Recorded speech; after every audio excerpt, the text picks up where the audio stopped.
There are approximately 15 million hunters in the U.S. alone. Many of these would consider their style to be off-grid. In today's society, with constant sprawling of urban growth, boundaries have changed.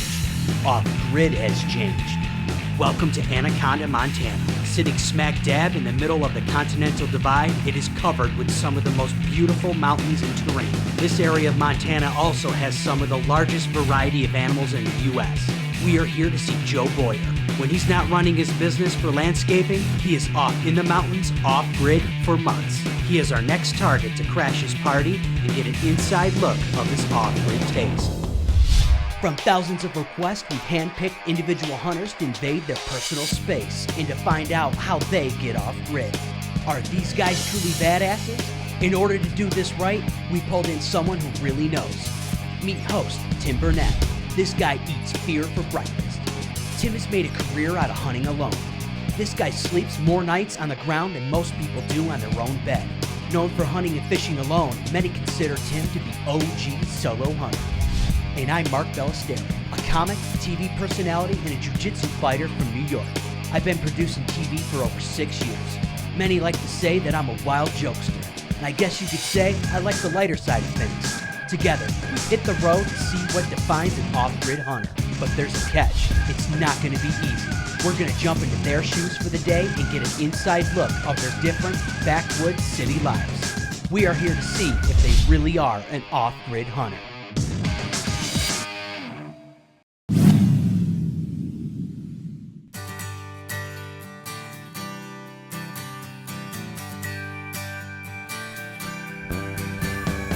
So this week we found ourselves in small town, backwoods, off-grid Montana, otherwise known as Anaconda. Just the name alone sounds tough. The dude we're here to meet is Joe Boyer. From the hunting footage I've seen of this guy, there's no doubt that he's got balls of granite, but I want to know more. My philosophy has been, when you do get a chance to sit down with someone that has learned to look fear in the face and beat it, you take it. Sometimes it's the quiet, silent types that we can learn from the most. There's not a place that you can turn and look at right now that I can't get to. I don't have to jump through hoops, I just have to do what it takes to get there. Yeah, and this is where you grew up, kind of in this area? I did. I was born and raised in Anaconda. I went to high school at Anaconda High and went to Montana State University and graduated in College of Art and Architecture, and kind of fell into landscaping and landscape construction while I was in college. You know, I don't use my degree, but I definitely use what I learned at college. Art and architecture, really? That doesn't sound that tough. In fact, it kind of sounds a little bit sissy. Actually, what I am is an art teacher, kindergarten through 12, by trade. I am, but while I was at college, I went to work for a landscape contractor, and when I got done with school and I got my degree, I thought I was going to have to move somewhere out of state, and my boss at the time had offered me, he said, hey, you know, if you want to, come and run my company for me. So I did that for a little while in the Bozeman, Montana area, but I just, for some reason, I was just always pulled back to Anaconda, you know, just a little bit less population, but all of the opportunities that there is in Bozeman. And so I decided I'd come back here and start my own. So I built this from the ground up. I've been doing it for 13 years on my own, landscape contractor now, and you know, bought this piece of property and there was nothing on it. I mean, it was a mess. I built everything that you see. Yeah, it's pretty awesome. Great views too. I mean, yeah, it's amazing. To be able to wake up to that every day. Yeah, it's not a bad thing. It's not a bad thing.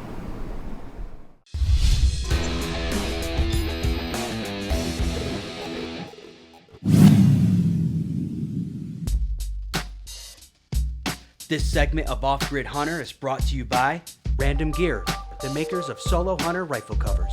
Your gun's best protection against the elements.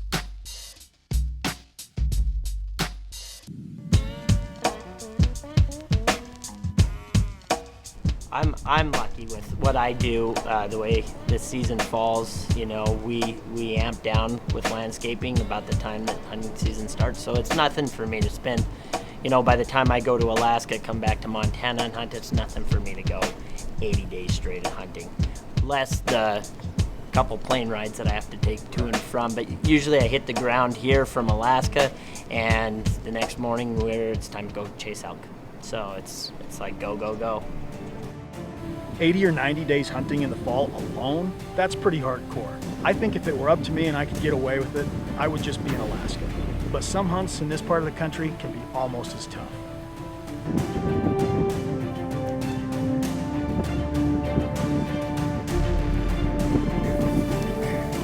Right there, Joe.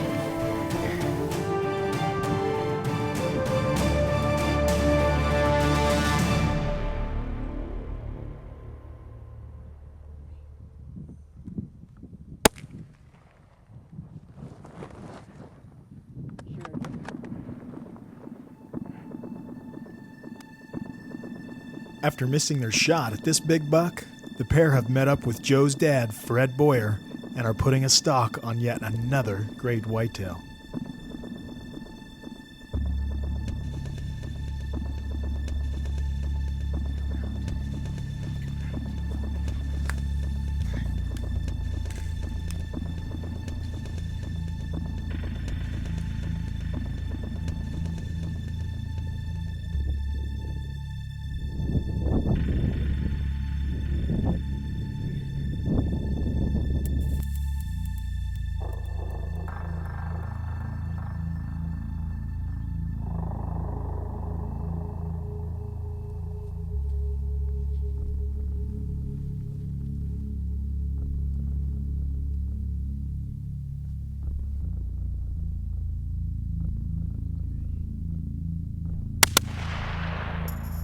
Both of them. T-kettled him. Yeah. Smoked him up. Nice timing, brother. You betcha. Huge. Biggest deer I've ever shot. Biggest deer I've ever even seen. Now, he might not be bigger than that one I seen in the film, but he's a 160, 170 class buck. Brian and I shot him. Well, he's getting mounted, that's for sure. We just smoked up this stud of a buck.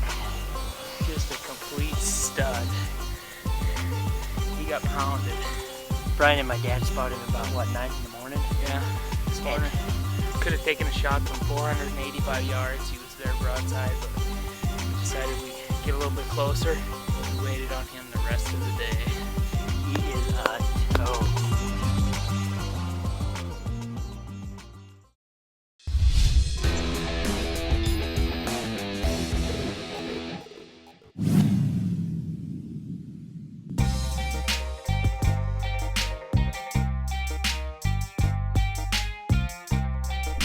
This particular ram, he was found by Jack Atkinson Jr. and not far from here, within 5 or 10 miles of here, and they nicknamed him the King. He scored, and this is after he winter killed. That's what I think the scenario was, and after he was found, obviously going through all the elements of freeze, thaw, snow, everything, he scored 203 and 5/8. So he was a big ram. That little nanny there, that's Michael's. This big Billy was my dad's.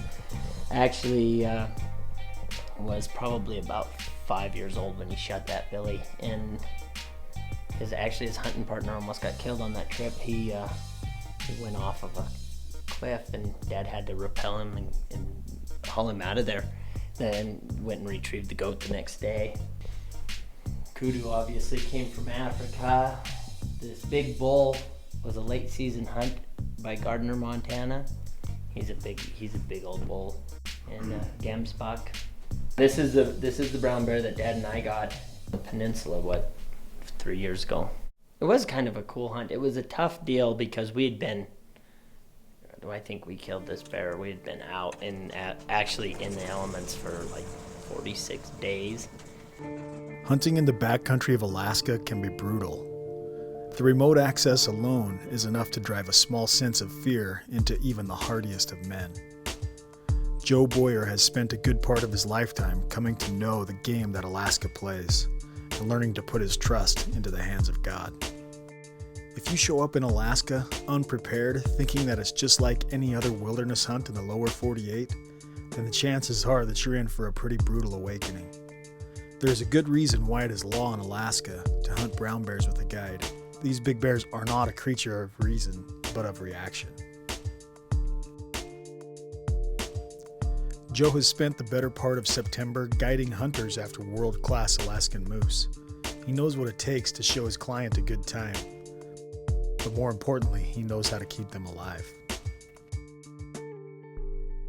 For food, a little cash for food, and I stick my pack in there at night, my pack frame. Utilize the space, keep all that dry. In this particular camp, we use a large propane bottle and a Coleman cook stove. Freeze-dried foods, you can see in that box there. That keeps the weight down, and it gives you the ability to cook your meals with just water. So just boil water. This is the tent that we generally stay in. This is a Cabela's model. It's a great tent. I use these in another model. It's called Bomb Shelter. This one has a vestibule on the front there. You can see this is my bunk. This is where I'll be staying for the next 30 days or more. Hang a little lantern up on the ceiling. When my client gets here to be bunked up next to me there, something that's important, I guess, is my rifle. Most of the time, everywhere you go, whether you're going to take a leak, going to get water, whatever, you generally always have your rifle real close to you, because the bears, they just sometimes show up. They don't know that they're doing anything wrong necessarily. They just they're opportunists. They smell something good, they head that way, and next thing you know, you're both in a pickle. A little panoramic of my daily view.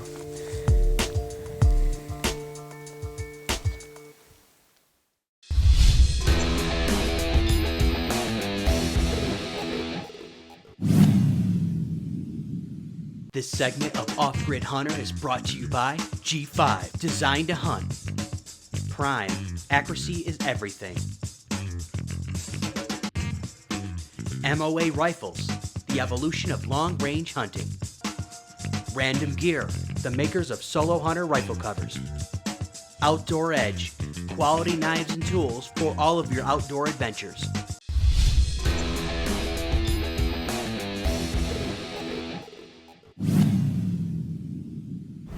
Yesterday was a bad day. We had wind.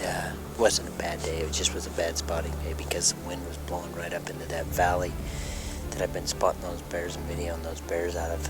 So I basically stayed here at camp. I tried to stay in my tent as much as I could, keep the scent down. I didn't want to get up on that ridge where my scent could be spread up through that valley where those bears have been. I don't want to blow them out. On this trip, once Joe got his clients as bears, it was time for one more hunter in camp, his dad.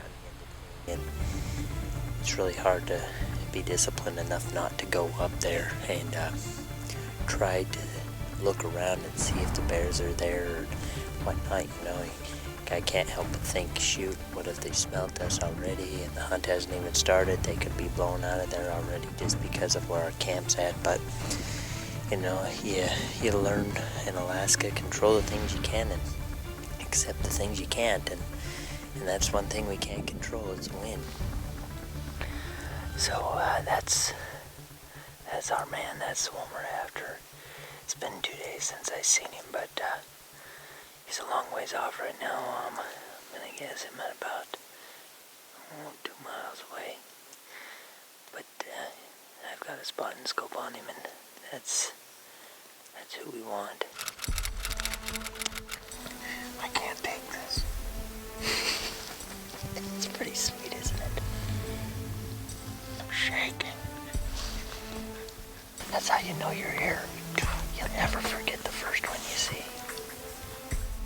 Everything. Look at how long he is compared to his head. Yeah. Okay.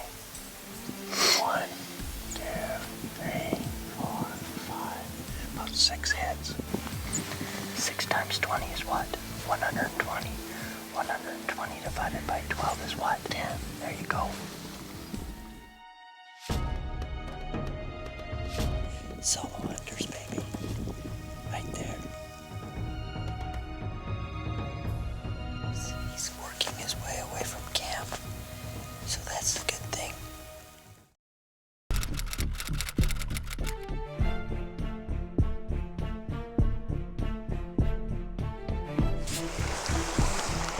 So we got moved, so we're floating from a lake down to another place where we're going to camp. Hopefully we're going to find some salmon running this river. Once we find the salmon, then we know where we're going to camp. We've already come about a mile since we spotted him. We don't want to go any further until we know where he's at or we get our eyes on him. The wind's not horrible, but it could be better too, so we got to be kind of careful of the wind. And one of the hardest parts about bear hunting is waiting, actual just waiting. And that's what we're at now, is we've got to sit here and wait so we don't over pursue him. Because with these big bears, like I've told you before, you get one chance with them, and if they find out you're around and they're big, they're gone. Yeah, I think so.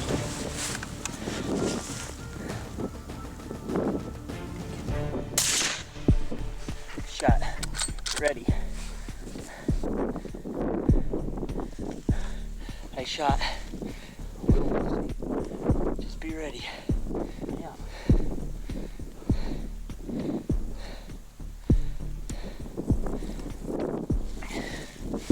There we go.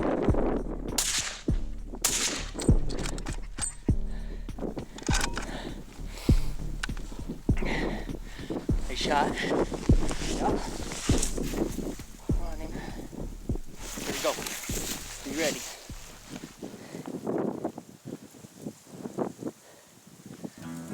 Looks good to me. Oh yeah, he's a good one. He's a darn good one. That is not an easy thing to do with a camera. Right there. Let me tell you what. Get it? Oh yeah, I got him. I'm positive I got it. And I think I got him standing back up. Doing our best to get it all on video. You know, it's not like we don't have cameraman here. It's like, that's the beautiful thing about solo hunters. Congratulations, Dad. It's been an excellent guide. Long time coming here. We've been working hard, trying to get this done for quite a while. Joe is one bad dude. Seems like he's hunting more than he's working. His passion for bear hunting is not taken lightly. Joe Boyer is definitely an off-grid hunter.